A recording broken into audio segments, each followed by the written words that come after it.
That's so helpful, and moves us on, I think, as well, to the question about, it's a slightly different one to the one I planned, but my question is, what do you think keeps university leaders awake at night in relation to religion or belief? But my second half to the question is, and what do you think should really keep them awake at night about religion and belief? And is that different? I do think they are different. So going back to my earlier answer, I think it used to be extremism that kept vice chancellors' leaderships awake at night on belief, non-belief, and religion. But I do think it's now race, sexual orientation, trans, and anti-Semitism, and the way that this can play out has played out repeatedly in sort of crises of cancel culture, wokery, culture war, and particularly landing in universities as issues of freedom of speech and academic freedom, which affect students' unions actually just as much, if not more, than the main sort of body of the universities themselves. And there's a massive kind of vulnerability around all that. But university leaderships have got actually a responsibility and a duty of care to be containing, not just sort of angsting about.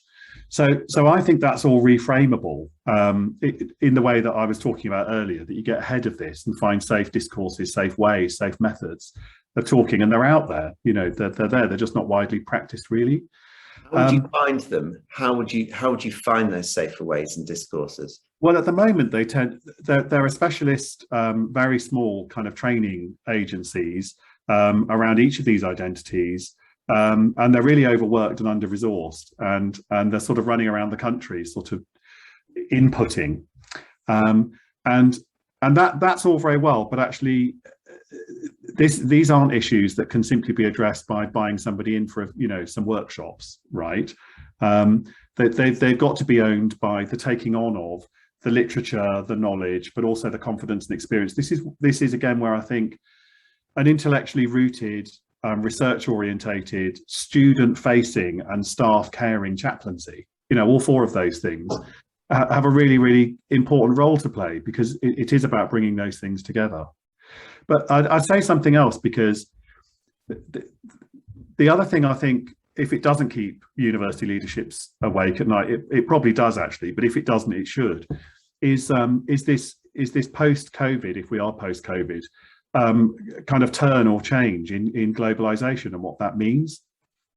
Connects to climate change as well, I think, because obviously there's a huge challenge to globalization from COVID, and not to mention the war in Ukraine and energy crises and cost of living and all of that, which says, how do we travel? How do we trade? How do we interconnect? What do international relations look like? That's different than a simple growth and globalization model, which we sort of kind of ploughed on with until March the 23rd, 2020 in the UK, and whatever the lockdown dates were in other countries.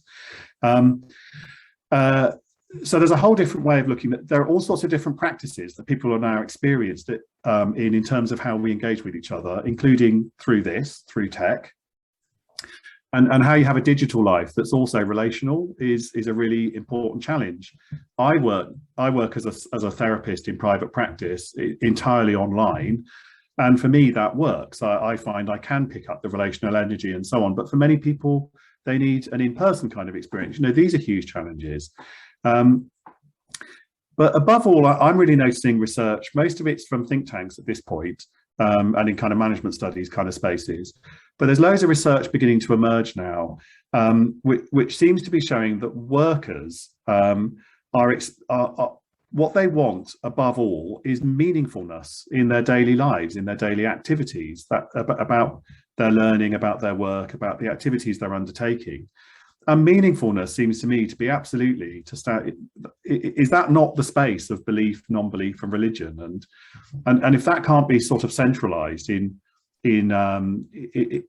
universities as kind of spaces of growth and learning and all that's supposed to be there for us, then I don't really know where. So I think it's a huge agenda, and COVID's really given it a big shove in a different direction too. Well, some of what you've just said there, I think, is a huge encouragement for the worthwhileness and the meaningfulness, both of being in chaplaincy. Some people have talked about this as being in kind of third space roles, the space between the academic and the service delivery, where we're in dialogue and intersecting with a range of different ideas, and in that interplay of meaning and building a better environment. I also think that you're providing us with some reassurance that it's worth the sheer huge effort of people literally coming together for dialogue and networking, but also joining in with the virtual elements of the conference itself. But I'm kind of like claiming endorsement from you, but I hope that you see it that way too. Yes, I do. I think because people have as emotional experiences, the way that people interact, bodily and digitally and so on, people respond in different ways for sure. I'd also, I want to pay some attention to curricula as well, because we're talking about the ways that universities see themselves and the role of chaplaincy as you put it, third spaces. And by the way, your experience, I know, meets out my view of this, which is that chaplaincies often either are marginalised or they're asked to bear all of the belief, non-belief and religion that might be going on in the university. Send it over there, they'll do it. And actually they've got to be neither of those things. They've got to be central, I think. And I know that I've been learning about Sheffield's emerging approach around this to understand belief, non-belief and religion as an identity and a protected characteristic, as an equality, diversity and inclusion kind of issue. And I think that's a really smart and authentic perspective to take, because it says, well, these are part of the messy and fluid identities of our staff and students, and for that matter, our research users and the communities around us and so on. So to relate in that way makes a whole lot of sense.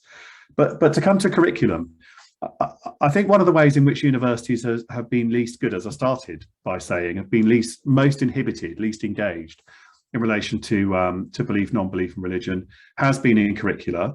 I stand in part in the world of sociology of religion, and in the wider world of sociology, I've often thought that sociology's greatest success in a way is secularization theory, but also perhaps the way in which it's been most wrong. and I think this touches on curricula in a deeply important way, in that we already talk a lot about decolonizing our curricula, and that's deeply important. I would also want to add the importance of desecularizing curricula, to come away from shorthand 60s ideas of religion as, disappearing to a vanishing point, eventually losing social significance. Why would we talk about that? Popping up in anthropology courses as sort of something a bit exotic and interesting, and in therapeutic settings, one of my disciplines, as a kind of possibly a deficit or something pathogenic going on, and saying instead these are really important parts of the majority of the global population's identities, whether you like it or not. So it's never, as I've often said, it's never about promoting religion or wanting more religion and belief in the world. It's just about saying, well, there's already loads of belief, non-belief and religion. And I'd link it back as well to this COVID research about meaningfulness, because it's not just religion, it's also belief and non-belief, all of which are meaning-making kind of concepts that are really at the fore for so many people. So I think students now turning up to university and finding a curricula either devoid of or neglectful of belief, non-belief and religion is going to strike them as rather odd. And where that oddness is, what do you think chaplaincy should be advocating for in terms of curriculum development? I mean, here at the University of Sheffield, we're saying that all staff and students should learn one new thing about belief, no belief and religion every year, and that we will use impact and evaluation research that happens all the time to ask that question. I mean, it sounds very basic and it's not really about the curriculum, but it's about making sure something begins. and I think it is a start. Sorry, Jem. I think it is about curriculum in the sense that curricula are about the teaching and learning that students experience. And for me, I work in a classically Freirean kind of way, which is deeply committed to education as conscientization. So becoming all that's already there, all you can be. And chaplaincy, I feel, really does have a role in that, because it's part of the pastoral care, the spiritual growth. There are connections to personal tutoring. Hearing what's there outside of what you might define narrowly as a curriculum, something in a programme spec that's disciplinarily boundaried, and so on. And for me, it's about expanding that notion of what are we doing here as students, and for that matter, as academics, as staff? Well, we're growing, aren't we? Because this is about learning. And if learning isn't about growth, then I probably wouldn't bother. Adam, it's been amazing to hear your perspective on some of these really important questions, including the questions that need to be keeping leaders awake at night, but also some questions for chaplaincies that we can address in terms of influencing, catalysing and transforming these university spaces and college spaces into places which are better environments for good dialogue and for good relationships, where they're around belief, no belief in religion, where it's easy to talk about it and it's not awkward to say, well, I don't know, can you tell me? So Adam, thank you very much. Do you want the last word on this? Well, just to say thanks again so much for giving me the opportunity to share some thoughts, and I deeply hope they have been, they will be useful, and I can, congratulations on convening this brilliant space, and I hope it gives rise, I'm sure it will, to huge amounts of creativity and, generates a lot of energy. It's been a long time in the making, this conference, I know, Jem, and I was smiling wryly when you introduced it as 2022, because I was thinking, wasn't it supposed to be, I think it was 19, wasn't it? Or certainly 20 and then 21. Yeah, 20, so, yeah. So wonderful that this is now kind of underway and come to fruition.